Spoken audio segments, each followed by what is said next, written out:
Assalamualaikum warahmatullahi wabarakatuh. Halo semuanya, perkenalkan nama saya Alwi Laili Rahmawati dengan NIM 3521082. Nah, di sini saya akan sedikit berbagi dengan teman-teman mengenai pengetahuan saya tentang bimbingan konseling penyuluhan Islam dalam perkawinan. Nah, tema kita kali ini akan membahas mengenai meraih harmoni keluarga. Nah, apa aja sih yang akan kita bahas dalam meraih harmoni keluarga, terutama yaitu dalam penerapan prinsip-prinsip Islam dalam kehidupan berumah tangga. Teman-teman tentu pasti sudah tahu bahwa ajaran Islam ini sebetulnya sudah memberikan pengajaran ya kepada kita semua bahwa kehidupan berumah tangga yang harmonis itu didasarkan dalam prinsip-prinsip mulia seperti adanya kasih sayang, kemudian komunikasi yang terbuka, serta tanggung jawab bersama. Nah, dengan menerapkan ajaran Islam seperti tadi, prinsip-prinsip seperti tadi, itu dapat membuat pasangan suami istri membangun sebuah rumah tangga yang penuh ketentraman dan keberkahan. Nah, yang pertama kita akan membahas mengenai menjaga komunikasi yang efektif. Yang pertama, saling mendengarkan. Komunikasi itu kan sangat penting bagi pasangan ya teman-teman. Pasangan kita tidak mungkin mengerti jika kita tidak mengkomunikasikannya, tidak berbicara kepadanya. Nah, ini penting bagi teman-teman, terutama pasangan muda ya, apalagi perempuan.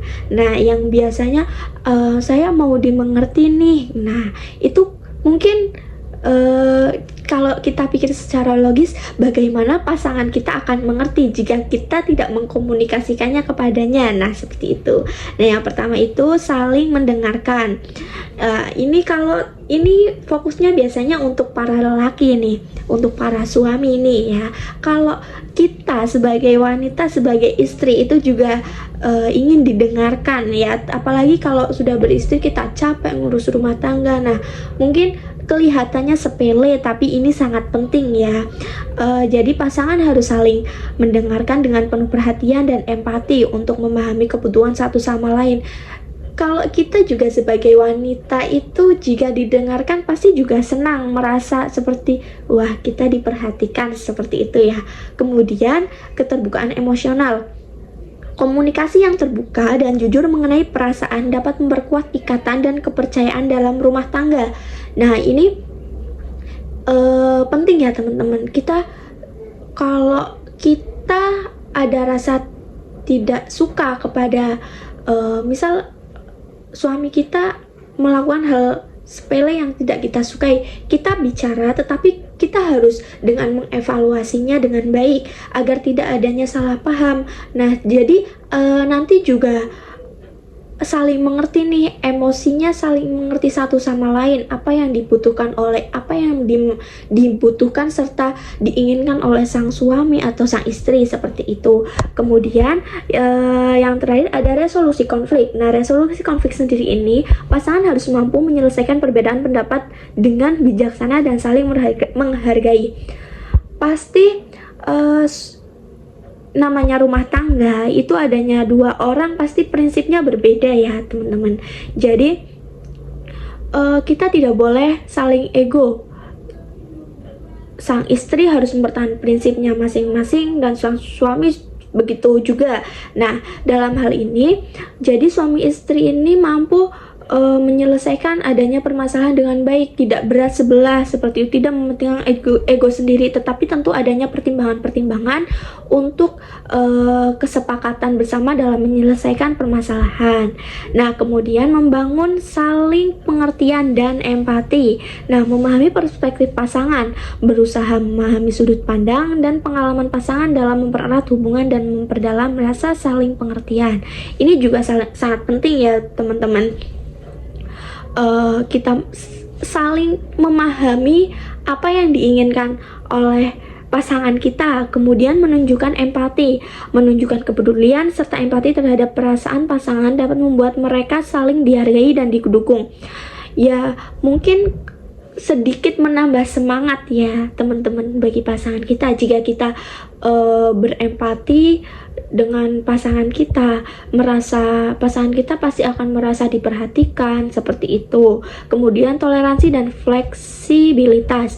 Nah, bersikap toleran dan fleksibel terhadap perbedaan dapat menciptakan suasana saling pengertian dalam berumah tangga. Jadi tidak kaku ya teman-teman. Kalau di sini kita berumah tangga, kita tidak boleh ya saya sebagai suami, kamu istri harus manut sama saya, enggak seperti itu ya teman-teman. Tapi kalau kita fleksibel aja, kesepakatan bersama, kita mau gimana, jangan ya memang kita perempuan sebagai istri harus patuh kepada suami, tetapi ada beberapa hal yang mungkin bisa dibicarakan untuk mencapai kebahagiaan bersama seperti itu.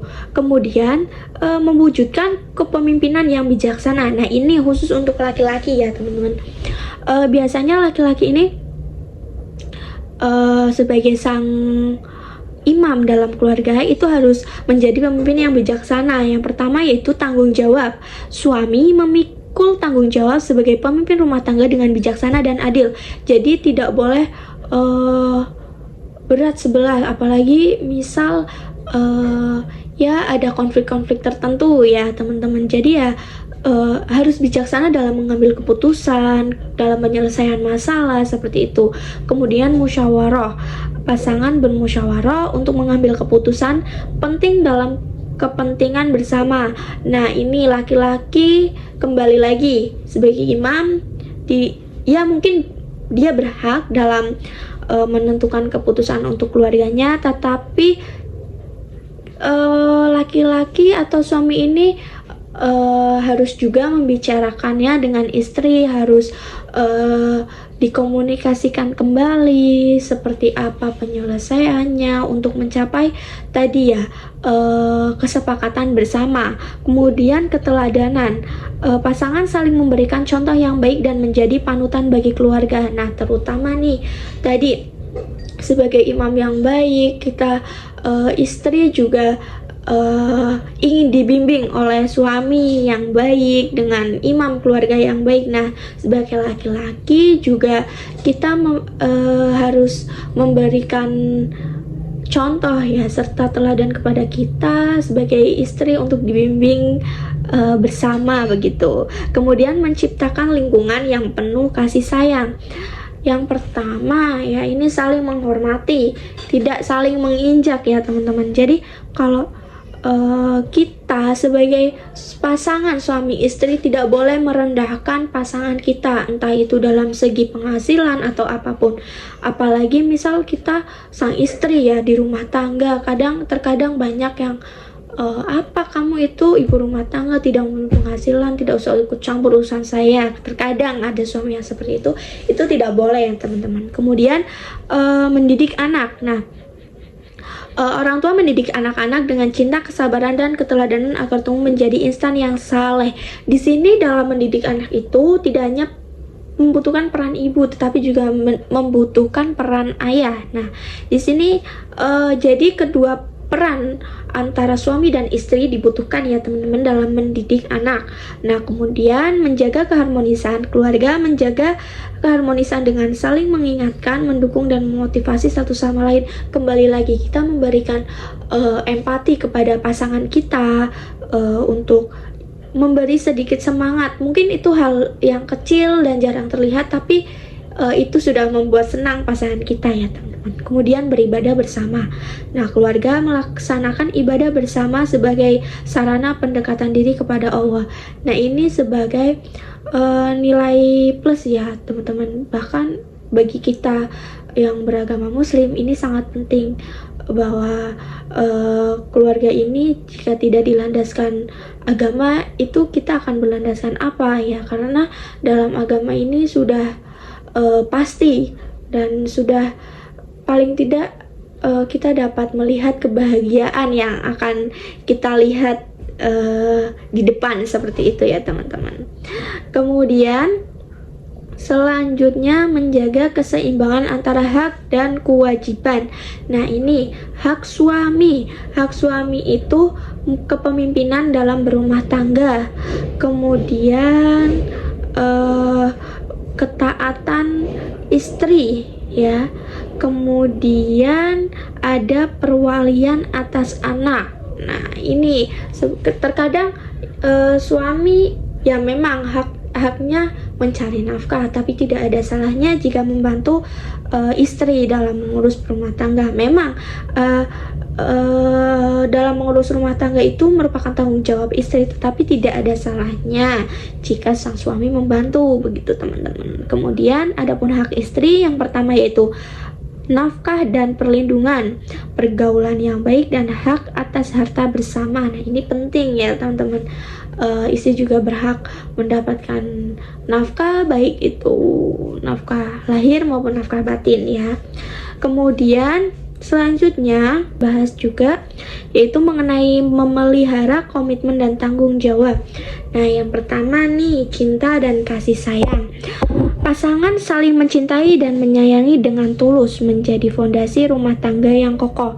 Nah, salah satunya dalam membangun keluarga yang harmonis, kuncinya itu yaitu saling menyayangi dengan tulus dan mencintai dengan tulus.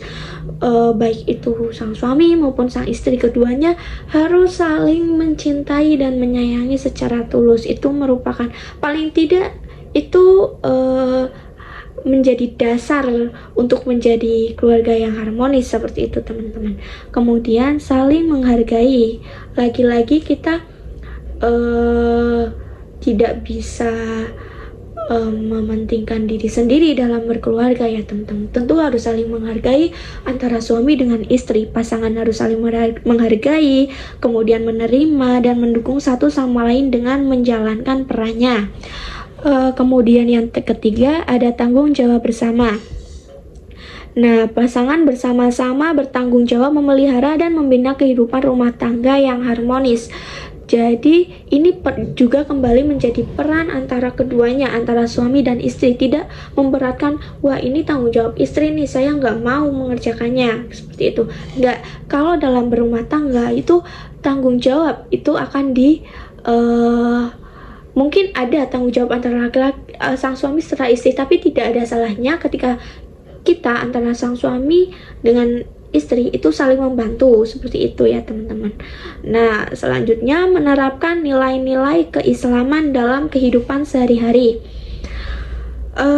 Yang pertama, kembali lagi ibadah, menjalankan sholat puasa, menjalankan sholat, kemudian puasa, dan ibadah lainnya sebagai bentuk ketaatan kepada Allah Subhanahu wa Ta'ala. Nah, ini merupakan pondasi utama ya teman-teman. Kalau pondasi utama dalam berkeluarga yang harmonis, paling tidak kita itu menjadi keluarga yang keluarga gimana ya, keluarga yang taat akan ibadah, kemudian dekat dengan Allah. Intinya kita berlandaskan kepada agama, seperti itu. Kemudian akhlak mulia, bersikap jujur, amanah, sabar, dan saling memaafkan dalam interaksi sehari-hari. Kemudian berperilaku baik, menjauhi perbuatan tercela seperti berbohong, berkhianat, dan menyakiti orang lain. Itu juga kunci ya bagi teman-teman untuk mencapai keharmonisan keluarga. Seperti menjauhi perilaku tercela, seperti tadi berbohong, itu juga menjauhkan kita kan dari konflik-konflik seperti itu ya teman-teman. Nah, kita udah ada di akhir nih. Jadi kesimpulannya, pembahasan kita kali ini yaitu mewujudkan keluarga sakinah. Nah, apa sih poinnya? Nah, yang pertama, kita harus saling memahami. Suami istri saling memahami peran dan tanggung jawab masing-masing. Adanya kesadaran antara suami serta istri, tidak hanya mementingkan egonya, tetapi adanya kerjasama juga antara suami serta istri. Kemudian saling memahami, suami istri saling memahami peran dan tanggung jawab masing-masing. Kembali lagi, tanggung jawab ini bisa dinegosiasikan. Kita bersifat fleksibel saja ya teman-teman, kesepakatan antara suami dan istri. Jadi kuncinya itu pada intinya kita harus saling mengerti, memahami satu sama lain, keluarga kita ya teman-teman, demi keharmonisan bersama, menciptakan keluarga harmonis, adanya komunikasi terbuka, kemudian saling memahami, adanya empati, dan itu tidak hanya membutuhkan satu peran saja, tetapi adanya kerjasama antara kedua peran, yaitu suami dan istri. Nah, mungkin sekian sedikit pembahasan yang saya dapat sampaikan. Kurang lebihnya mohon maaf. Wassalamualaikum warahmatullahi wabarakatuh. Sampai bertemu kembali teman-teman.